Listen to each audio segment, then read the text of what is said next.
All right, we are live. Welcome to another episode of Live with Marcel and Kilani. And today we have a very special guest. Kilani, would you like to do the introductions? For sure. Welcome back to the show, everyone. As always, let us know in the comments where you're tuning in from and let us know if you're watching live or catching the replay. Also, right off the bat, if you have any questions for Mike, if you caught our post giving a little bit of background on what today's webinar is going to be about, feel free to put your questions in the comments. This is going to be hopefully a very interactive session. Mike has a really great formula that he's going to share with us. So if you can, let us know in the comments what you're thinking, and we'll work off of you through this call as well. So just to introduce Mike, he's been in the human resources arena for over 30 years, leading all areas of HR with an emphasis on change management, organizational development, learning and development, and professional coaching. He is recognized for developing one-of-a-kind solutions that lead to individual and organizational performance.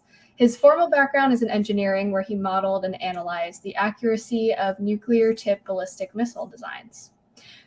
In our webinar today, we're going to share a formula that helps solve a big problem. When one of our team members isn't performing well or struggling a little bit at work, the big question is, what do we do? How do we help them? And Mike has a one-of-a-kind solution to help us through that. So welcome to the show, Mike. Hi, Kilani. How are you? Thank you very much. Hi, Marcel. Hi, Mike. How are you doing?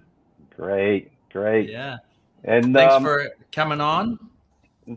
Sure. Just one comment. It's an expansion of an existing diagnostic. It is a one of a kind too, but it is an expansion, as you will see. So. For sure. Awesome. Thank you for the correction. We're excited to share the formula.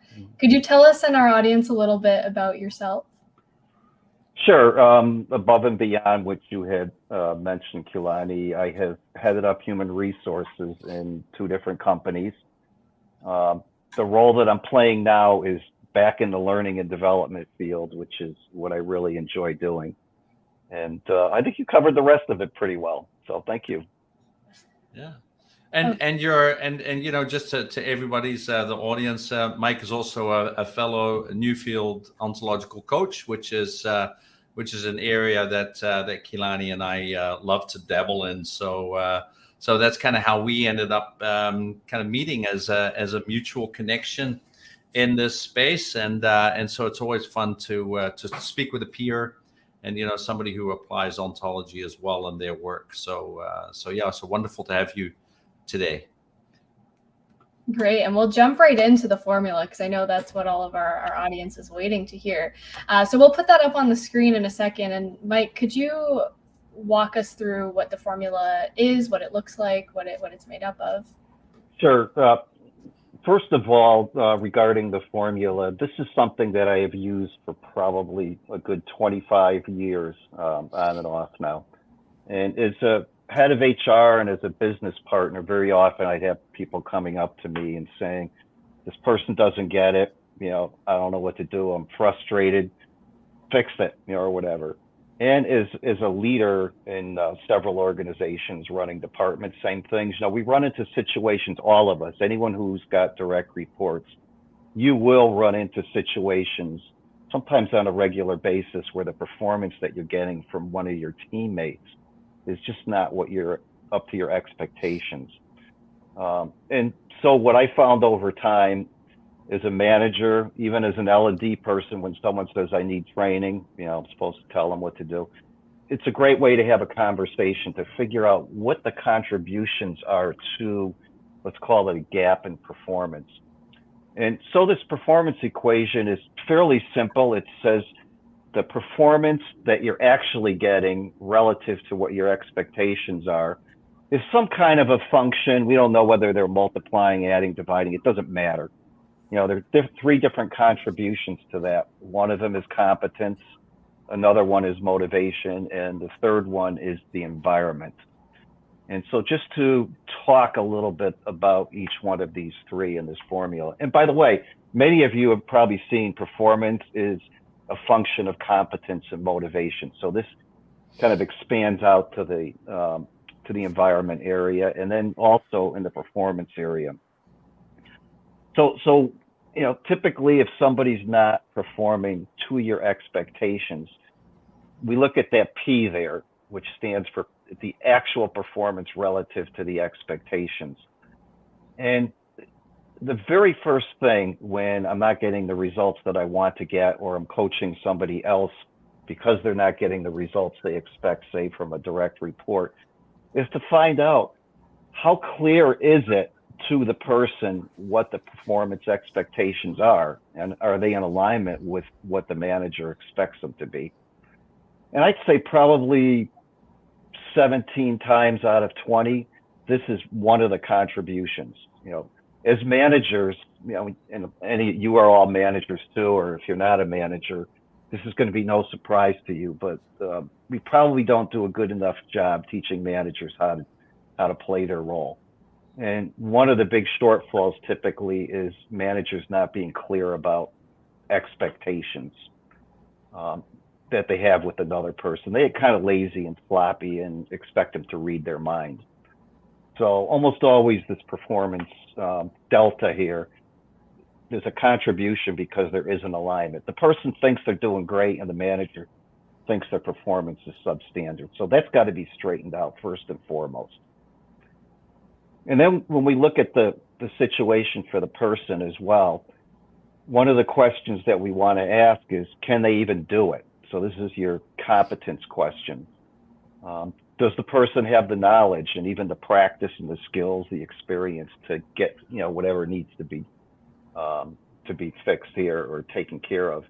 And one of the signs here is if you think about the person's been able to do this well in the past. Let's say that was the situation, and all of a sudden they're not doing it so well. That may not be a competence issue. It could be something else that's going on with the person, unless something changed about how to do the job. So that second area is motivation. And this answers the question, does the person want to do it? Or do they think it's even valuable to do it? So this is really more about, is the person lacking initiative? They're not enthusiastic about this. To what extent do they want a challenge? And what about their mindset? What are the stories in their head that they have about what it is they're supposed to be doing? They're pretty unhelpful and negative stories. So while competence is typically handled through some training and practice, the motivation, as Marcel was talking about earlier, very often you switch into the coaching mode. And so here you're really trying to figure out what's going on for the person. Is there something that's changed recently? A lot of times the person just doesn't see the value in it whatsoever. And if they're not seeing the value, they're not particularly motivated to do it. They feel like it's a waste of time. And this last area, the E for the environment, I have on here, does management encourage them to do it? And another way that I cynically like to put it at times is, will they let you do what they want you to do? Right. Very often your manager or others expect you to do certain things. And then when you look at the manager's behavior, it really undermines that. A person may be sending emails with questions and the manager's not responding, or it could be the reverse of micromanaging that really takes the wind out of people's sails. Sometimes that's what's going on. So you really need to also look at what's happening in the environment. I think a good example of this is when COVID hit and office closures started occurring all over the world and people suddenly had to work from home. That's a big shift in the environment, and that's why we saw it in the beginning, at least, it hitting some of the performance. So that's kind of a high level overview of that. And Kilani, what comments, thoughts do you have on this, or anyone else? If you can just put in the chat, see what kind of questions are coming up with this. Then we'll take on some examples. Yeah, for sure. What needs clarification here?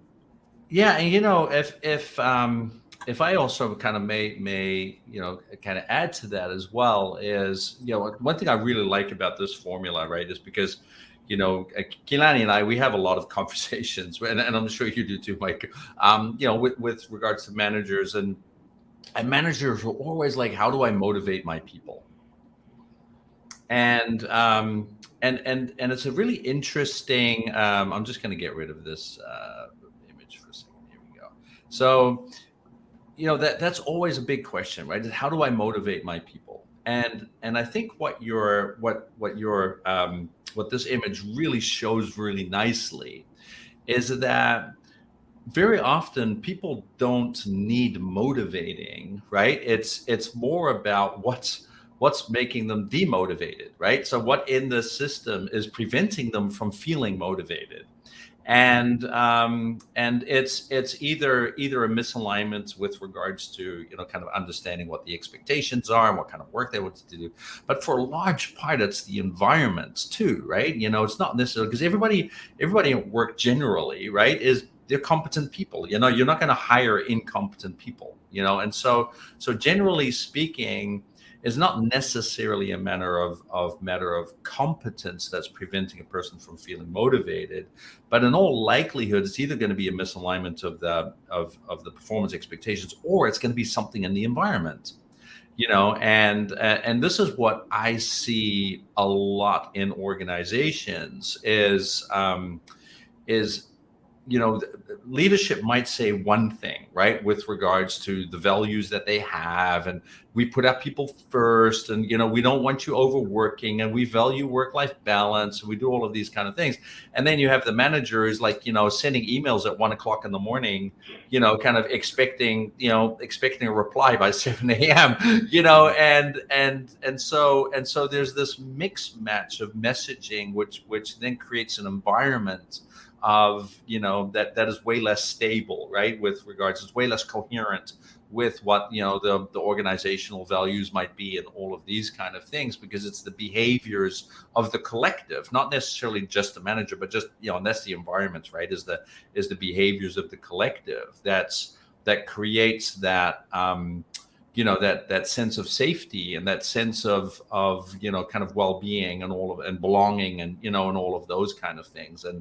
And for a large part, that's where people have a tendency to not look, right? That tends to be a blind spot that I see a lot, is that where, there's very, very rarely do I hear a question from a leader kind of saying, hey, what do we need to do about our environment that's going to help our people, be more excited and motivated and engaged, and and all of those kind of things. So I love that formula. I think it's a great way of breaking it down for ourselves, right? Kind of like, in terms of being able to say, hey, if I think my people aren't kind of, performing in a way that I would love to do, where might I be looking, right, with regards to how I can help them, and so that becomes a very nice kind of way of diagnosing that and seeing that. So thanks for sharing that. That's fantastic. Yeah.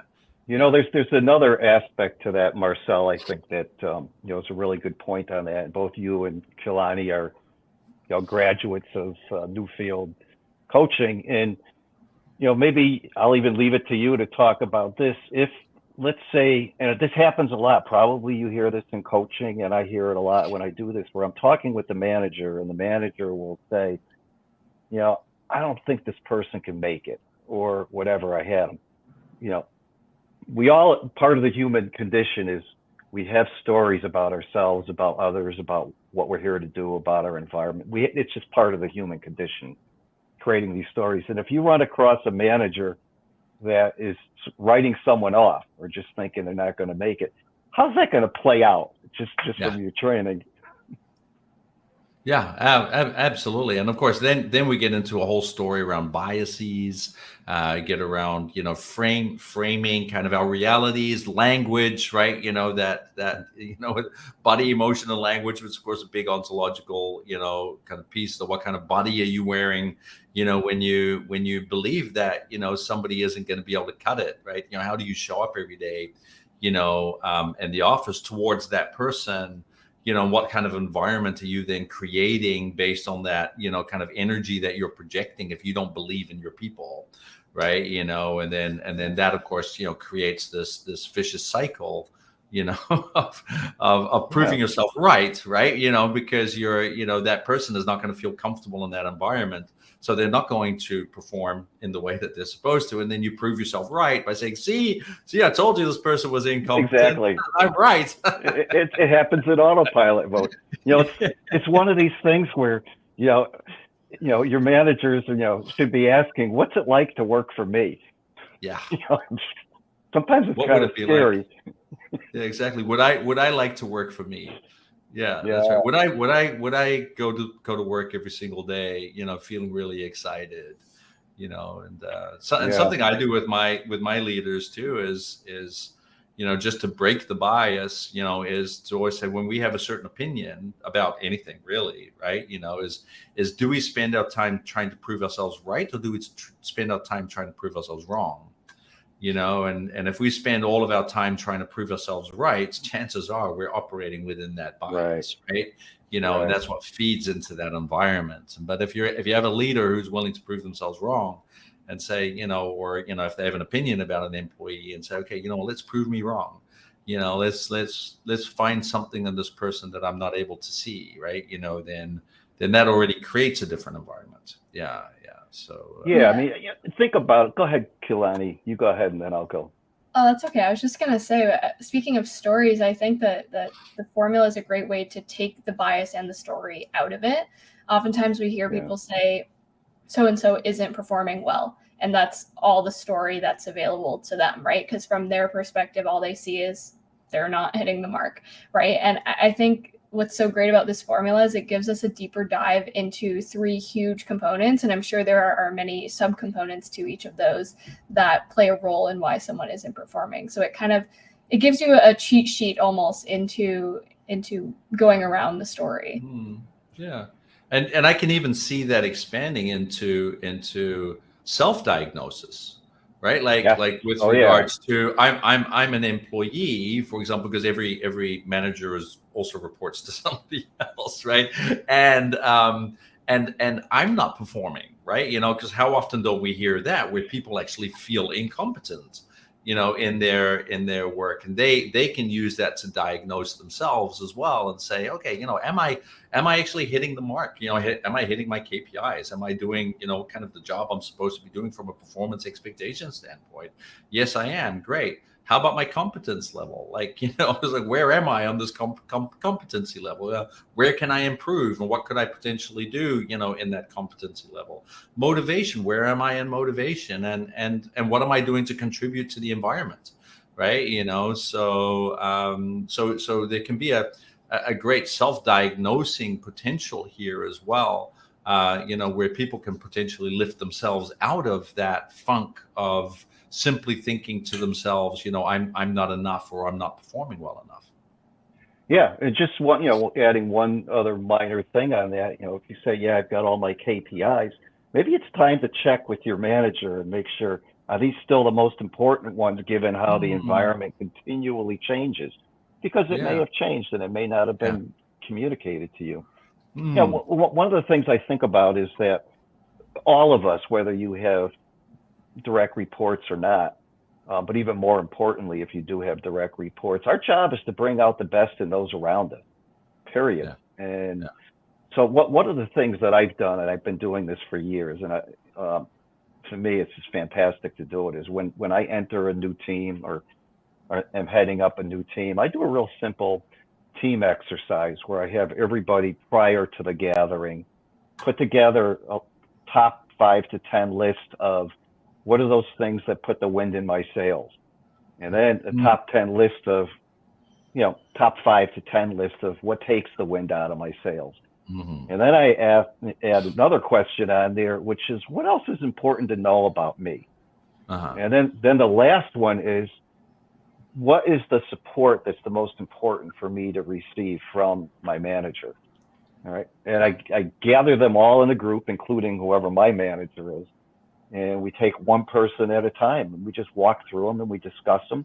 I save them, and I have them like right on my desk. And so what I just focus on is, making sure that I have behaviors every day that puts wind in their sails, And I avoid those things that take the wind out of their sails. Or sometimes, you have to have difficult conversations, but knowing what their sort of sensitive points are can help navigate through that.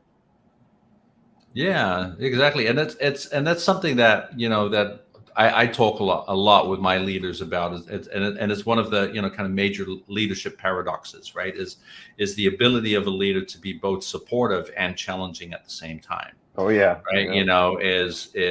And that's such a difficult balance for a lot of people. Like a lot of people, they think that being challenging is about challenging people on their performance without maybe necessarily having a clear communication of what the expectations really are, and kind of what degree of expectations and all of those kind of things. And so a way that I like to frame this is with regards to support and balance is that you support people with the benefit of the business, but you challenge people with the benefit of them, right?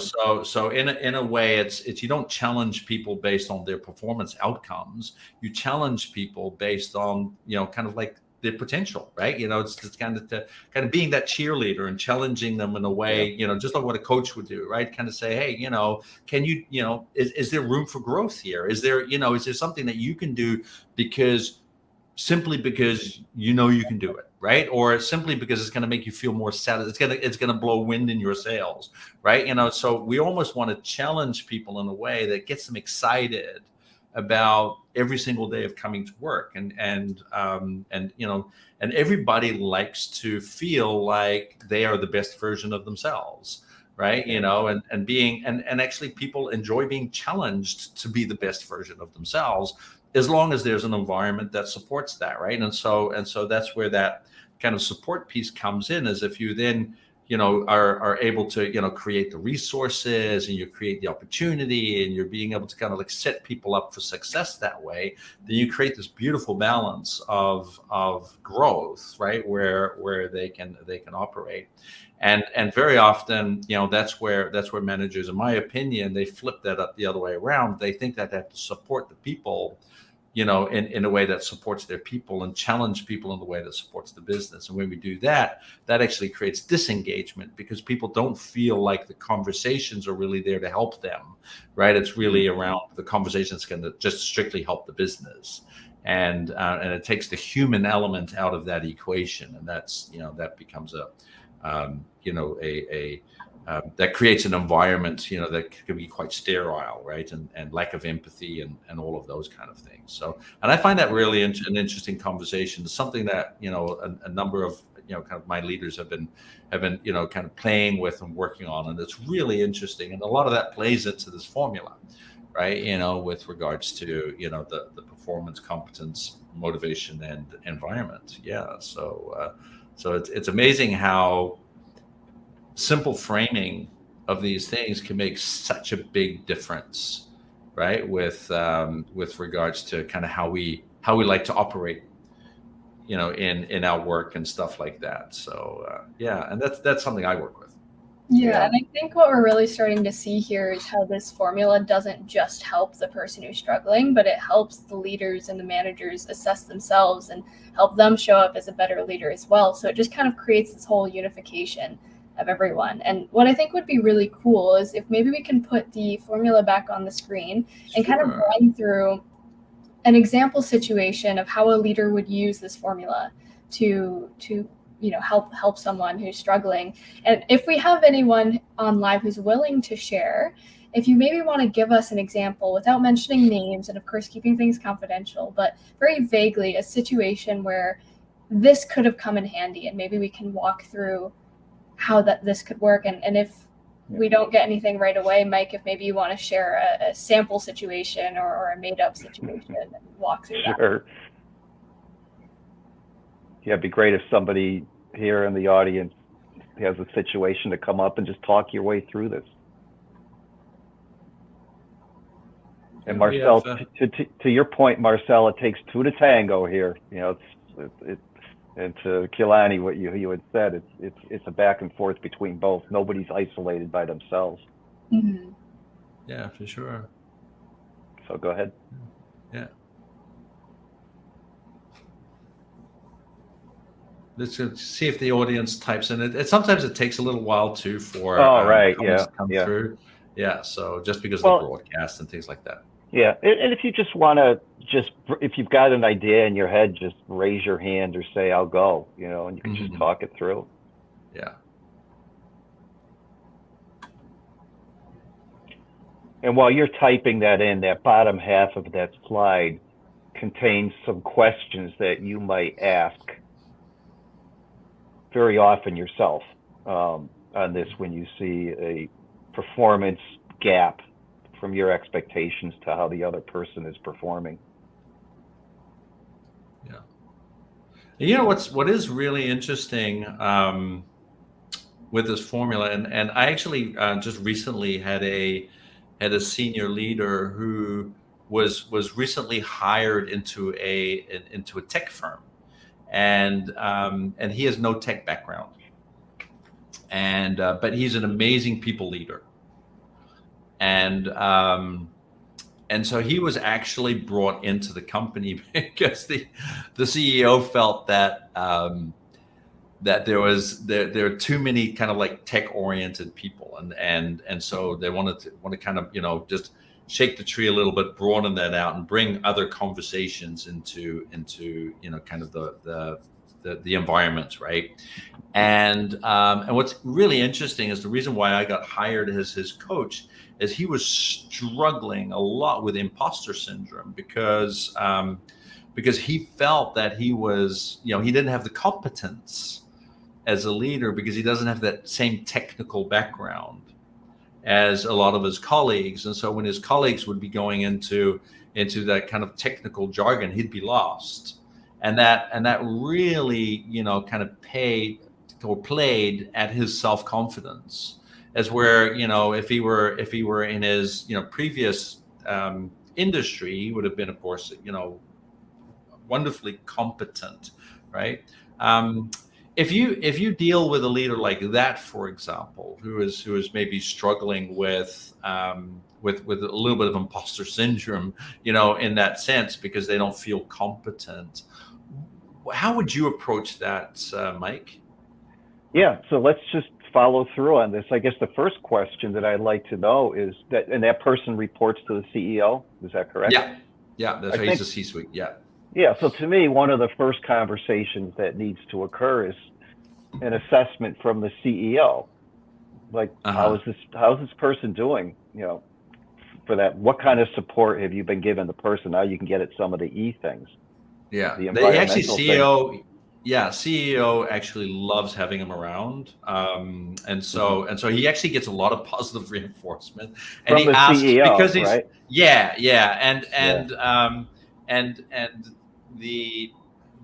something that the CEO likes is the fact that he actually doesn't know, because he's literally naturally curious, right? And so he asks great questions, and that's exactly why the CEO wants them, to a point where recently the CEO had to travel on personal business and actually asked him to take the helm, rather than kind of the technical counterparts that have been there for decades, right? And so there's definitely a lot of that positive reinforcement that's coming from but just he himself just has this is kind of stuck on that I'm incompetent because I don't know the Right. that technical space.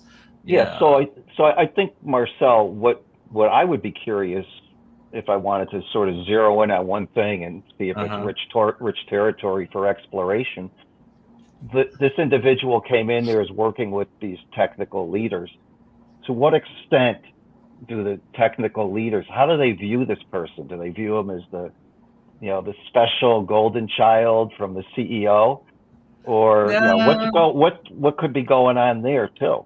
Yeah, exactly. I mean, there are definitely, I mean, there's definitely, at his peer level, right? He is accepted, but I don't think the environment is as warm as the environment that's trying to be created by the CEO, right? So there are many Right. instances where when he is only with his peers, the CEO is not present, that he's reminded of not having that technical background, Yeah. right? Yeah.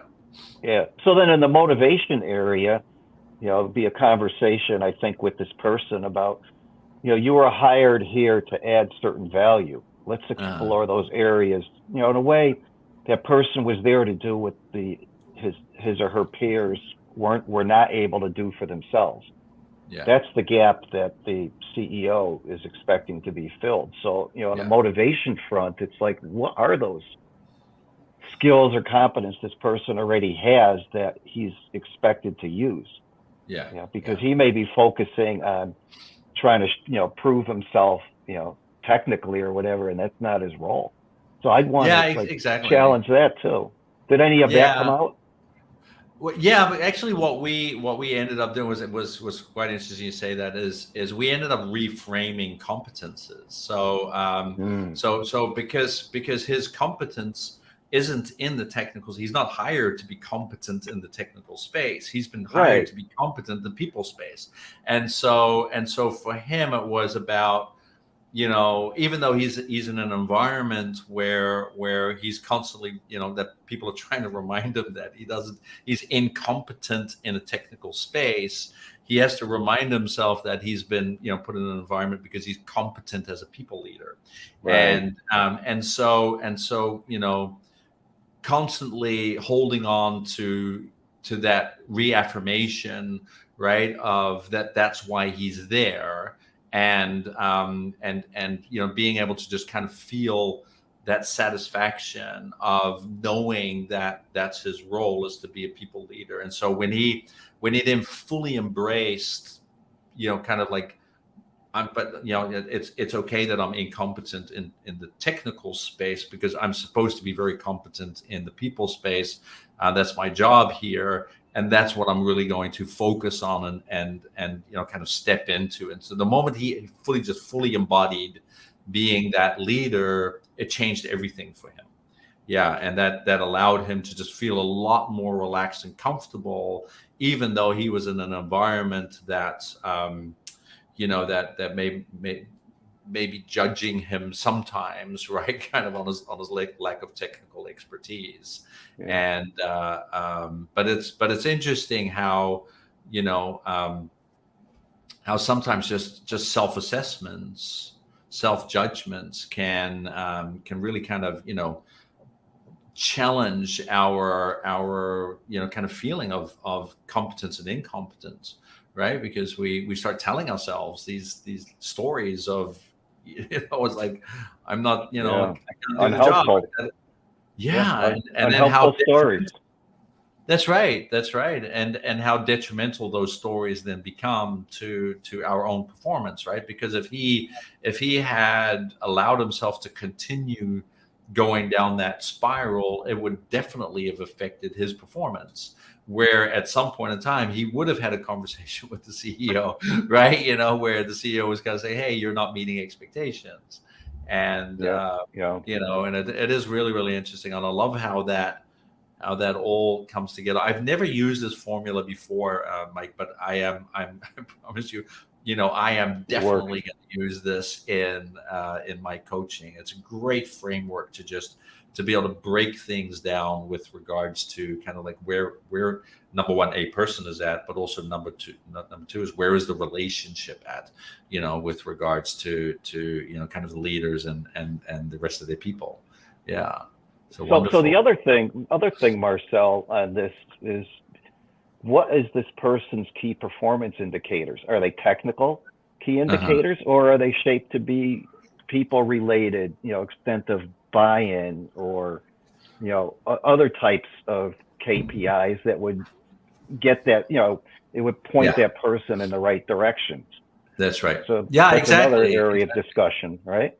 Yeah, exactly. And it's amazing. Almost like, I was gonna say, it's amazing how often these things get substantially resolved just through the P. Just relooking at what you expect them to do, making sure it's clear what they're there to do, You know, you can even set milestones or whatever. But I just I've had more times as a HR business partner where once we got that part squared away, they didn't need me anymore. Yeah. You know, it got fixed. Yeah, exactly. And it's and it kind of reminds me of you know, the framework around you know, requests, promises, and expectations, right? You know, is that in a way a KPI is nothing more than a request, right? And that the organization or the manager has, and we know that the clearer our request, the clearer our ask is, right?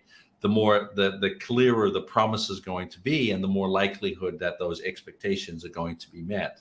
And the less clear the ask is, the request is, the less clear the promise is going to be, and hence therefore the lower the chance is going to be that expectations are going to be met, right? You know, and so it all boils down to that conversation, right? Of like how are we framing that request of those KPIs? How clear are they, and how clear is the promise, you know, that the receiver of that request, you know, is coming back with, in terms of saying, all right, this is what I can do, and this is how I'm going to meet expectations, and simply have that agreement and be able to move forward, right? You know, and so that fits beautifully into that performance conversation. Yeah. So yeah, and you know, another area too, when you're talking about KPIs, I'm not a fan of them unless you're maybe expanding their definition. But to me,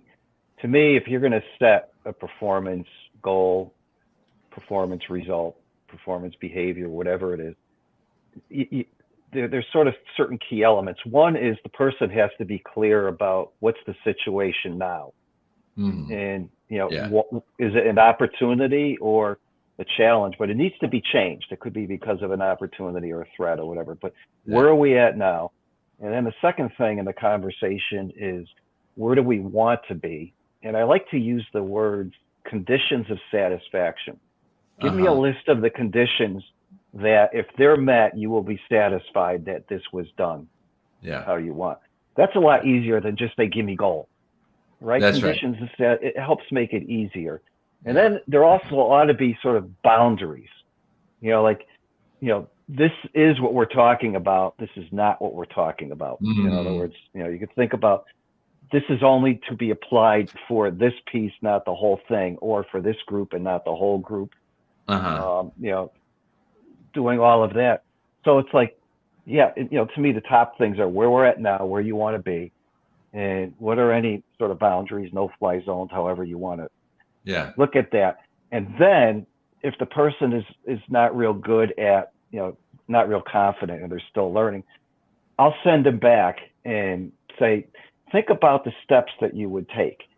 All right. And then come meet me. You know, when can we meet again? 2 days, 3 days, whatever. And then now it's their idea on how to get there.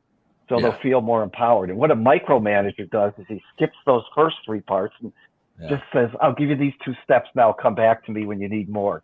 But I don't even say come back to me. You have to keep coming back and coming back. But if you can sort of frame it out properly, it needs a lot. The person is able to make more decisions on their own. Following that path to get there.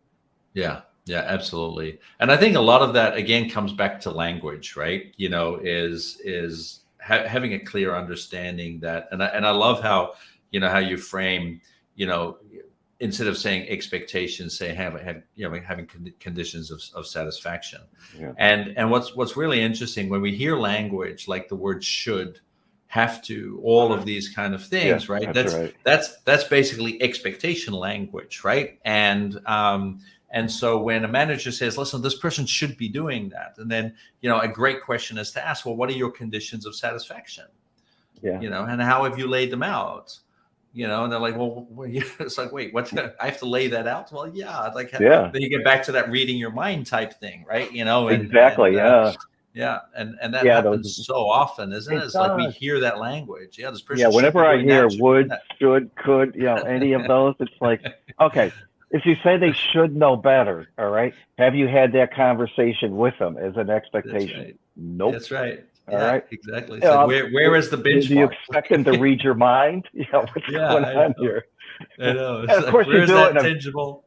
you do that in a very tactful way, right? I mean, you're just Yeah. asking questions, but Yeah. curious questions, because you can't. Yeah. I mean, you have to assume positive intent in all these types of conversations, Absolutely. and just sort of explode. This formula is great for helping you search around till you find rich territory for exploration, and usually it's in almost always in more than one area. There sometimes it's in Absolutely. all four of those areas. Yeah, it's a holistic process, isn't it? To because Yeah. I can, where would you put resilience in that formula? Yeah. So tell me a little more about that.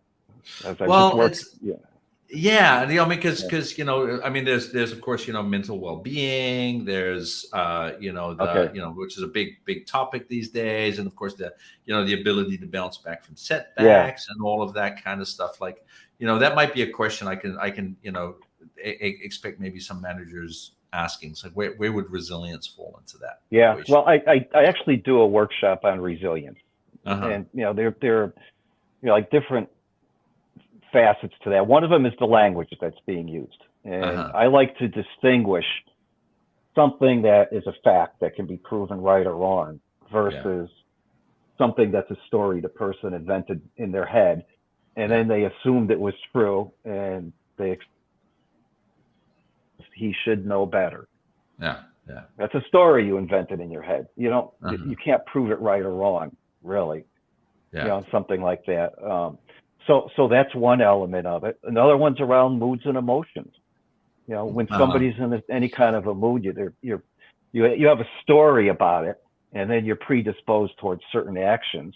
So it's like, pay attention to your moods. And a good classic example of that is anger. The language around anger is, you did me wrong. All right. And I am going to punish either, and usually it's three different areas. Either I'm going to punish you, or I'm going to punish myself, or I'm going to punish the next person I run across, whatever. And we've all experienced all of those. So being aware of moods and emotions and your predispositions, that's another one. Another one around resilience, I am a total fan of, and thank God it's not seen as woo-woo anymore, but just some type of centering exercises. I do almost every day. I do breathing exercises. I only do it for 5 minutes. Yeah. And, it's amazing. I mean, biologically, you'll notice over a few months, your heart rate's going down. You're not reacting as strongly when you get triggered. All right. You recover a lot faster. There's no substitute for that meditation. Yeah. It's absolutely. Huge. And then the third area, or the fourth area I get into, is this whole idea of the flow of conversation, the push, pull, move away. If somebody's really pushing and they want to be heard, let them be heard. Yeah. Keep pulling. When they're pushing, you pull. Eventually, you'll get to a point where you'll say, I think what I heard you say was blank, blank, and blank. Yeah. Is there anything else? And then when they say nope, then you say, may I share my perspective? In other words, can I push now? Yeah. You don't have to go first. In fact, it's better if you don't go first usually, because usually you make an ass out of yourself, right? Yeah, exactly. Because you made some assumptions that were. That's right. And making an ass of you and me, right? Yeah. We and we use that, of course, in the 5 energies, right? We talk about for resilience, that determined, the determined and inviting, right? You're inviting them to to just come with whatever it is, and then you allow that flow of energy to happen in a very Tai Chi kind of way, right? So I wholeheartedly buy into everything that you're saying, my friend. Yeah, it's totally the same stuff that we use. Absolutely. So I think that's pretty much, we're at the top of the episode, right, Kilani? Yep. Yeah, we're right towards the end. We had a good 45-minute conversation there, and so much value. I know we could probably talk for hours. Yeah, for sure. I mean, there's so much on this topic alone, and then considering our new field backgrounds, 3 of us too, there's a lot that we could cover. And Mike and I explored that too while we were coming up with topics for. We did, yeah. But there's a lot of very much commonality, and the work that you're doing, I'm a real fan of, and right in alignment with it. Yeah, I mean it's all born from that whole kind of that same kind of new field esque space. Yeah, and beyond that, and beyond, that's right. It's just expanded, right? Yeah, and you're doing the same, and we're doing the same. Yeah, it's wonderful. That's amazing how that foundation of ontology can really kind of just spark so much amazing work. Yeah. So Kilani, do you have any closing questions for Mike? Just one last question. I mean, first of all, thank you for sharing all of your wisdom and this amazing tool as well for people to use. Just last question, where can people connect with you? Sure. Probably the easiest way is on LinkedIn. Okay. And if you just type in Mike Grabarek, my name, I think in the entire world, there are like 5 of us. And I think 2 of them are just the same, but you'll see the same picture of me that was in on the advertisement. So I'm the one it says in the greater Hartford area. I'll also list it in the comments here so people can connect with you easier. Yeah. Yeah. Let's pop that in there so then people can. And also, if people want a copy of the image, is it okay for us to share it? Send a PowerPoint because it's got the speaker notes in there too. Okay. All right. Yeah. Perfect. Yeah. All right. So that'd be the way. Yeah. That's free to share with. If we can get more people having better conversations around performance, I'm so happy about that. Yeah, for sure. Let me see what we can do with regards to sharing that, or maybe I can, because it's always good if we can throw it straight into the comments. Because I have the. Let me see if I can have the Dropbox link. Maybe I can do that. Oh yeah, that's a good way. Yeah, just send a Dropbox link on that. Let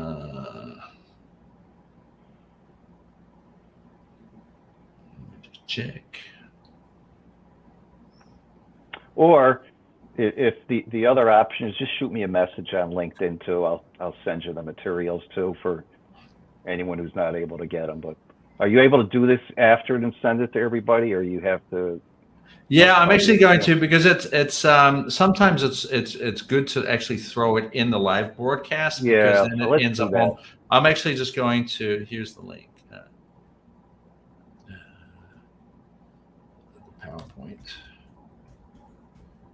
Yeah, it is best to have the whole document, so then you're not recreating anything from scratch. And there we go, and then this way people can just download it straight away, and then they can use it in whatever way they want. And please, when you use it, give Mike some credit.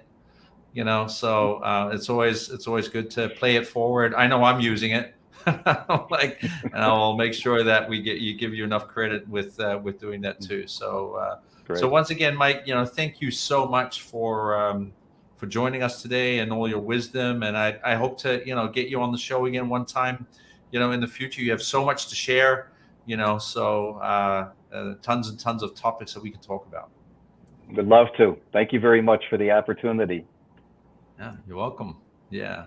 All right. Well, in that case, we're going to sign off. Kilani, you have any final comments? No, that's all from me as well. Thank you, everyone, for watching. Great.